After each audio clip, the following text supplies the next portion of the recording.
Pemirsa, sabar, serba-serbi bulan Ramadan Menara Kampus TV yang dirahmati oleh Allah Subhanahu wa taala. Alhamdulillahirabbil alamin. Nahmaduhu wa nasta'inuhu wa nastaghfiruh wa na'udzubillahi min syururi anfusina wa min sayyiati a'malina. May yahdihillahu fala mudhillalah wa may yudlil fala hadiyalah. Asyhadu an la ilaha illallah wahdahu la syarikalah wa asyhadu anna sayyidana Muhammadan abduhu wa rasuluhu la nabiyya ba'dah.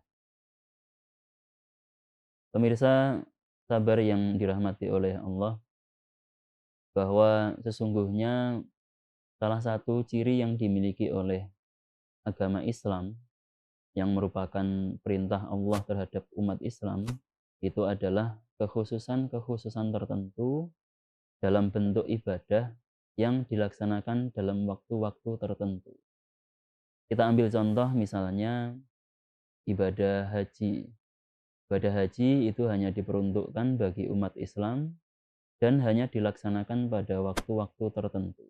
Pada waktu tertentu, yaitu pada bulan Dzulhijjah yang merupakan salah satu dari Asyhurum Ma'lumat. Begitu juga pembayaran zakat misalkan, zakat fitrah di sini.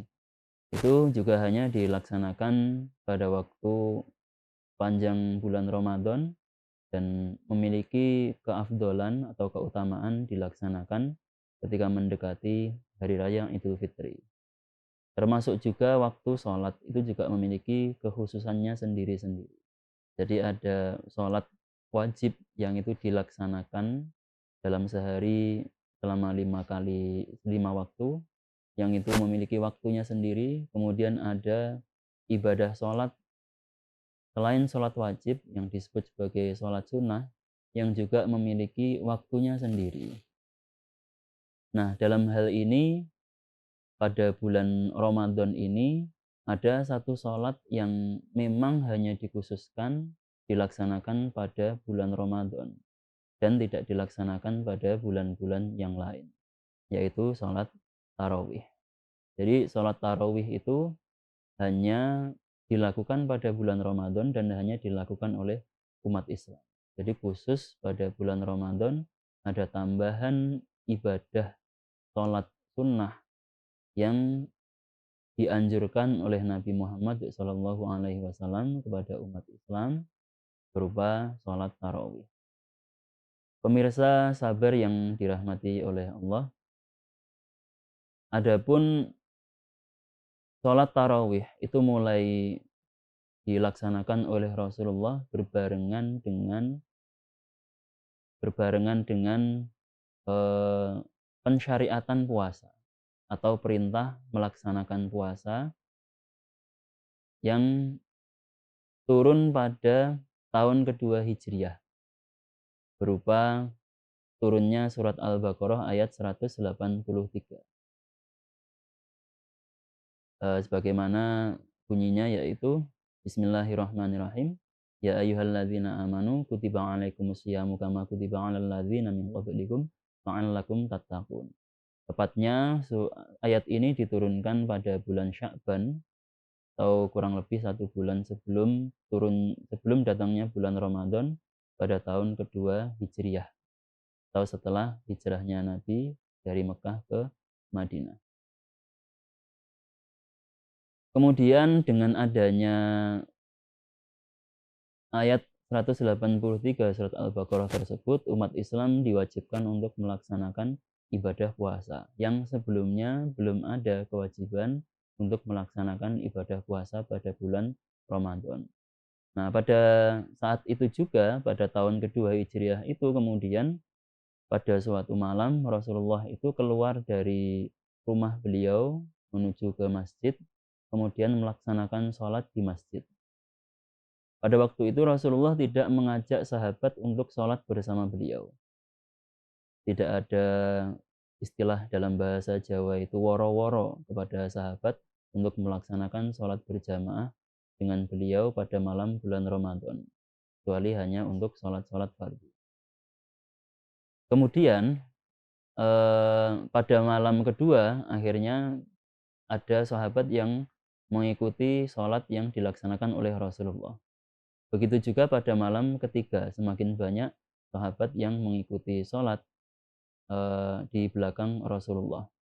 Nah, pada malam keempatnya, ketika sahabat itu sudah berkumpul untuk menunggu Rasulullah memulai sholat, itu ternyata sampai fajar datang, Rasulullah tidak pergi ke masjid atau tidak melaksanakan sholat di masjid.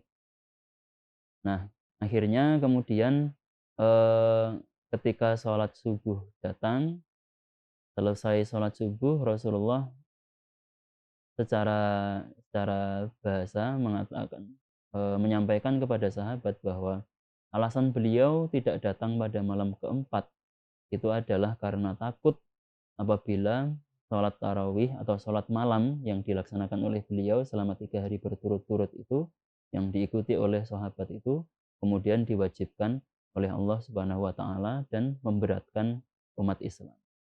Nah, akhirnya itu yang membuat beliau pada malam keempat itu tidak hadir untuk melaksanakan sholat berjamaah.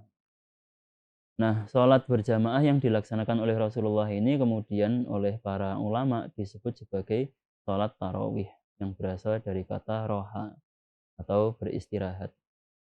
Kalimat roha ini menurut Imam Ibnu Hajar al-Asqalani itu eh, diambil dari kata roha yang kemudian menjadi tarawih itu karena dalam pelaksanaan sholat tarawih itu sahabat Rasulullah itu beristirahat setiap selesai 2 rakaat atau setelah selesai 2 rakaat satu salam, itu kemudian para sahabat itu beristirahat atau tidak langsung melaksanakan sholat. Artinya ada jeda antara 2 rakaat dengan 2 rakaat setelahnya. Itu yang kemudian mendasari munculnya istilah tarawih. Nah, karena pada masa Rasulullah sholat tarawih itu tidak dilaksanakan secara penuh dalam 1 bulan, maka sepeninggal Rasulullah sholat tarawih itu dilaksanakan oleh sahabat secara individu atau secara kelompok-kelompok kecil. Jadi di masjid pada masa Khalifah Abu Bakar dan awal-awal Khalifah Umar, itu umat Islam itu melaksanakan sholat tarawih secara berkelompok, yang kelompoknya itu kelompok-kelompok kecil atau secara individu. Karena memang Rasulullah tidak menekankan pelaksanaan sholat tarawih selama 1 bulan penuh dan dilaksanakan dalam satu kelompok besar atau satu imam. Nah, melihat kelompok-kelompok kecil yang melaksanakan sholat tarawih sendiri-sendiri itu, kemudian Umar bin Khattab berinisiatif untuk menyatukan atau menggabungkan semua kelompok dalam satu sholat jamaah, dalam satu imam yang diikuti oleh semua jamaah. Nah, dari apa yang sudah di diprogramkan oleh Khalifah Umar itu, akhirnya terjadilah ibadah sholat tarawih sebagaimana yang kita laksanakan pada hari ini, yaitu dilaksanakan setelah sholat isya, dipimpin oleh seorang imam, diikuti oleh semua jamaah di masjid atau mushola tertentu atau tempat ibadah yang digunakan untuk sholat tarawih tertentu, dan dilaksanakan secara 30 hari selama bulan Ramadan. Nah, jadi itulah secara historis, secara sejarah pelaksanaan ibadah sholat tarawih yang sampai hari ini kita laksanakan. Adapun keutamaan dari sholat tarawih ini, walaupun tidak menggunakan kata tarawih secara gamblang, tetapi Rasulullah pernah bersabda, "Man qoma ramadhana imanan wahtisaban, ghufira lahu ma taqaddama min dzambihi, wa fi riwayatin ukhra wa ma ta'akhkhara." Jadi barang siapa yang melaksanakan sholat malam dengan penuh iman, percaya bahwa itu adalah perkara yang hak atau perkara yang benar, wahtisaban, dan dengan ikhlas, maka akan diampuni dosa-dosa yang telah dilakukan. Dan dalam riwayat yang lain, dan dosa-dosa yang akan datang kemudian. Itu salah satu keutamaan dari melaksanakan sholat malam di bulan Ramadan, yang salah satunya di situ adalah sholat tarawih. Baik pemirsa sabar serba-serbi Ramadan Menara Kampus TV yang dirahmati oleh Allah, semoga di bulan Ramadan tahun ini kita semua bisa secara penuh melaksanakan ibadah sholat tarawih dan ibadah sholat yang lain, termasuk juga secara penuh melaksanakan puasa, dan semoga ibadah kita di bulan Ramadan tahun ini diterima oleh Allah Subhanahu wa Ta'ala. Demikian yang dapat kami sampaikan. Ada kurang lebihnya mohon maaf. Wallahu hadi ila siratil mustaqim. Wassalamualaikum warahmatullahi wabarakatuh.